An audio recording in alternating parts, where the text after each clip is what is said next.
Good morning, everybody. I'm Ed Parcaut with Mike Kelly, and we're Real Estate Jerky Daily. It looks like they fixed the X issue. Can't go live to X this morning. Oh, that's a fix? You can't or can? It could not earlier. It said there was having issues. I guess they fixed it since the 2 hours I've been working. Been here since 5:30. Yeah. Doing a lot of stuff. Got a lot of stuff going on. I can't say it's all loans. It's like I'm redoing all my stuff.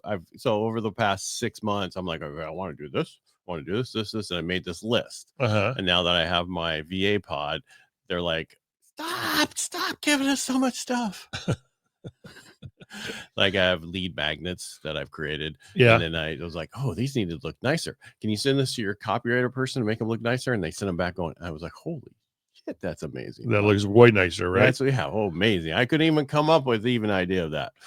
So that's why you hire professionals.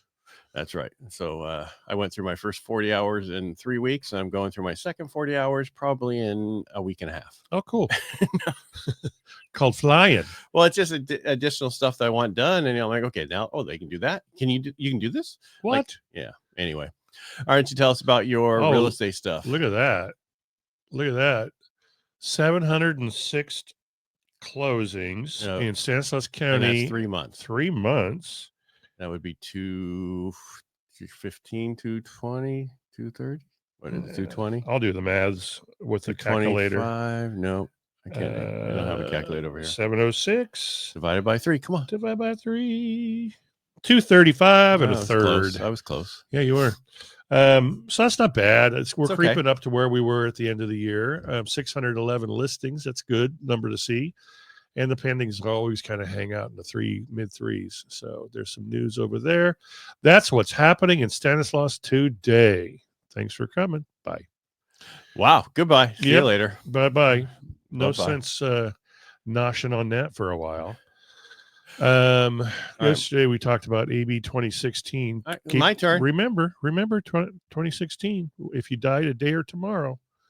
Yeah, we talked about how you can up to $750,000 value and some extra cash. You can do a streamlined probate if you didn't trust me and get a trust. Right. That means you can go up to a certain amount, and it's a lot easier to get through, faster time and everything else, and it's not so costly. Right. Speaking of costly, ADP employment came out today. There was 155,000 jobs created in March, well above the forecasted range of 105,000 to 120,000. Also, February numbers were revised slightly higher, now showing 84,000 jobs added. Small businesses, which have been showing a weakness in the market and also a negative job growth for months, contributed to 52,000 jobs in that number. So that's a notable shift. That's showing that, hey, small businesses are like, you know what? We like Trump. We're going to start hiring. Or they're like, hey, we got business. We have stuff that's going on, and now he's allowing us to hire because of what's going to happen. Yeah. If you look at the wage trends, you look at the wage gains are slowing. Job stayers, that's people who stay on the job, saw a 4.6% annual pay increase, down from 4.7%, the lowest since June of 2021. What that usually is if you stayed, you got about an 8 to 9%. And if you moved, you got a 15%. Well, job changers saw a pay increase of 6.5%, down from 6.8%. So during the pandemic, that was much higher, and people were moving on to a new job and making so much more money than staying where they're at. That's not happening anymore. No. Wow. And you're seeing that shrink there from, it's only 4.6 and 6.5. That's not a big gap to go, I'm going to move to a new job. Right. Or they'll say, I'll just stay here and take this little pay increase. That would be like a lateral move. They'll just, they're going to say, I'm going to leave. And they're saying, okay, well, here's $2. Here's your increase. Yeah. Here's 50 cents. Okay, I'll stay. I don't have to pack up my desk. I don't have to start a new job and then be under 90 days and have to potentially get kicked out. We also had Atlanta Fed come out today, first quarter of 2025 GDP estimate. They're estimating is a negative 2.8% to a negative 3.7%, factoring in trade adjustments that drops further to negative 1.4. Okay. So this is what they're thinking. Okay. These are projections because it didn't really come out. It's not out yet. It's just what they're thinking. They're thinking the economy is doing worse than what other people think it's doing. I can see that because with this whole tariff thing, it's throwing the market off. If you had a 401k, don't look at it. Just buy more. Buy when there's blood in the streets. Absolutely. Don't sell. Actually, it looks like Dow and the S&P are doing okay this morning.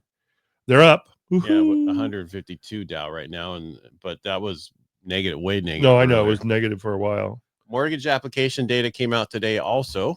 It showed that rates hovered around 6.75 last week, about a quarter lower than this time last year. That's Fannie Freddie, not me putting that out there, people. Purchase applications rose by 2% and now up 9% year over year. Refinances fell 6% week over week, but remained a whopping 57% higher than last year.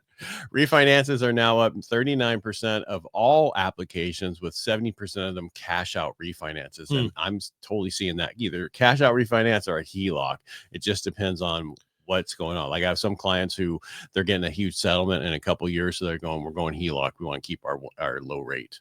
But I'm still seeing people wanting, trying to figure out if it's better to move closer to their job that they have to go back to, or if it's just better to commute. Just fly in once a week. I think, well, a lot of them are going to go, I think it's better just to commute. And then like 6 months from now, when the rates are dropped and everything else, they're going to be competing against everybody else to actually, get that house instead of doing it now. True. And so that's always how it always happens. But the only good thing on that is if they have to sell, they're going to be selling for more. They're not going to sell. They're going to hang on to it. Oh yeah.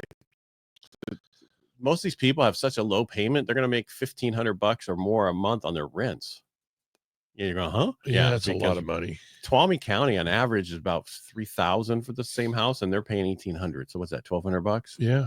So that's a nice little nickel. Yeah, well, that offset the Not difference in the payment difference of what you're paying now versus what your house is going to be in the future. You know what I mean? What you're going to go buy. What's your quality of life going to be commuting?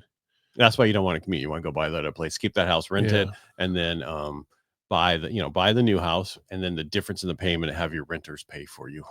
That's what it is. That makes sense. EXp Realty has another lawsuit. What now? Michael Amon has filed a second lawsuit against them and its parents' company executive. I won't get into all that, but basically what he's saying is he's seeking $1 million in damages because supposedly his agent, Megan Featherstone, submitted competing offers for other clients and even herself without informing him during multiple transactions. You got to tell them. And guess who got the offer? Who offer got Was accepted? Was it the agent? Yes. What? Yes. And so this case brings attention to the risk of unsupervised agent behavior, especially in large brokerages. Well, hello, EXP. Rent a broker. Is that what that is? Basically. Well, that must be the guy that somebody was trying to get a hold of that had got somebody in contract and they were doing horribly and they wanted out and he wouldn't let them out. And then I told them, why don't you just call the broker and talk to him? They talked to a broker in LA. And then he told that guy, you have till 5 p.m. to cancel this contract. Yeah, I don't think he and then guess what? He didn't do that. He tried to come back and say, I'm canceling it, but here you still owe me a commission if they see any of the other properties, where the broker down there says, we're canceling the contract. Do what you want. Yeah. And so they ended up finally canceling by midnight. Yeah. Yeah. And well, that's when you take the car salesman mentality. You never mold it. You never shape it. You never teach it anything.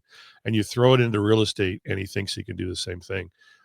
Poor kid. I tried to help him many, many times. Just recommend a couple things not to do. He did them anyway. He'll be in jail soon. No, you want to just lose his license.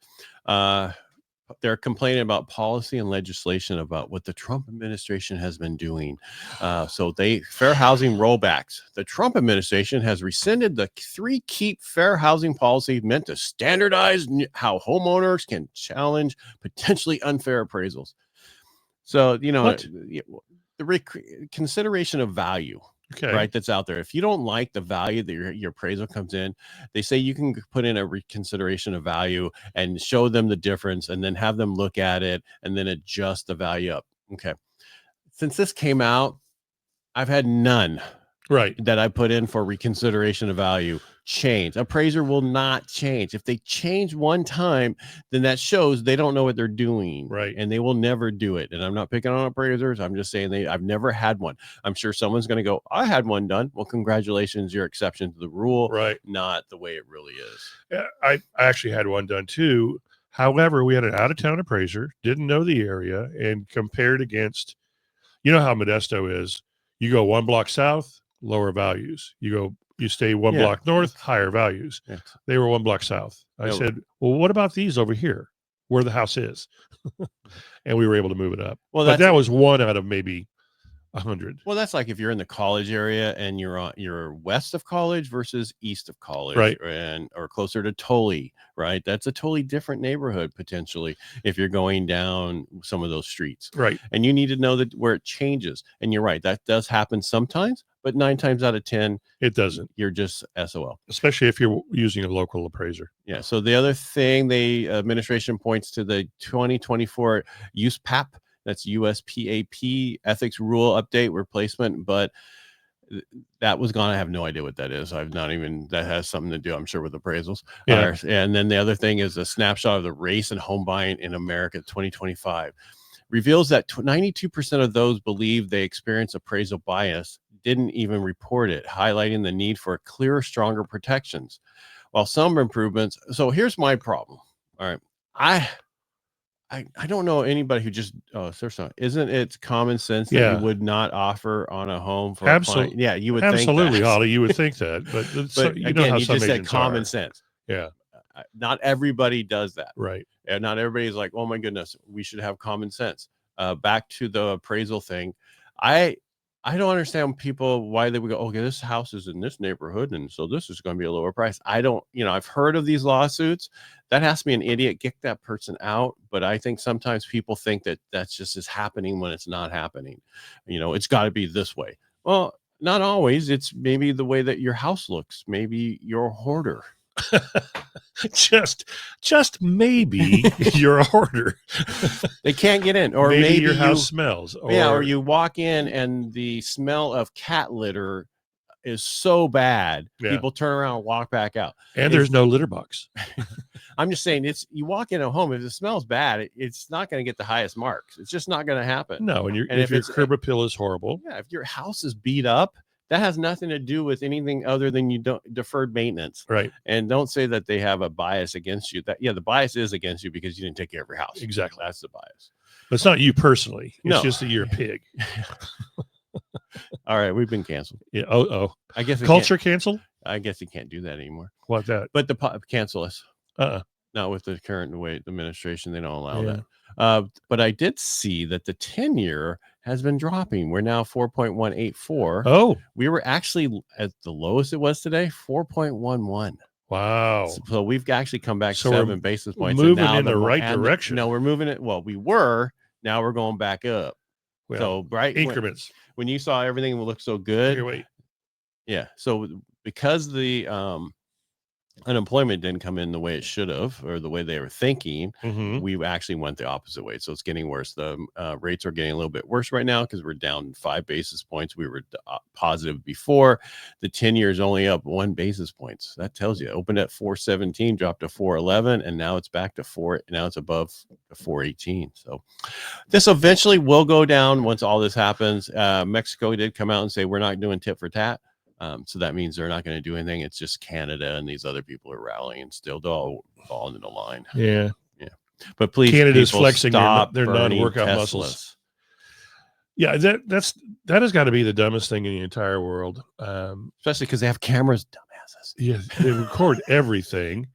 I like the group that are getting caught. I like the kid that got caught firebombing the Tesla dealership in Loveland, Colorado. He had run to, I think, Arkansas or something like that. They found him.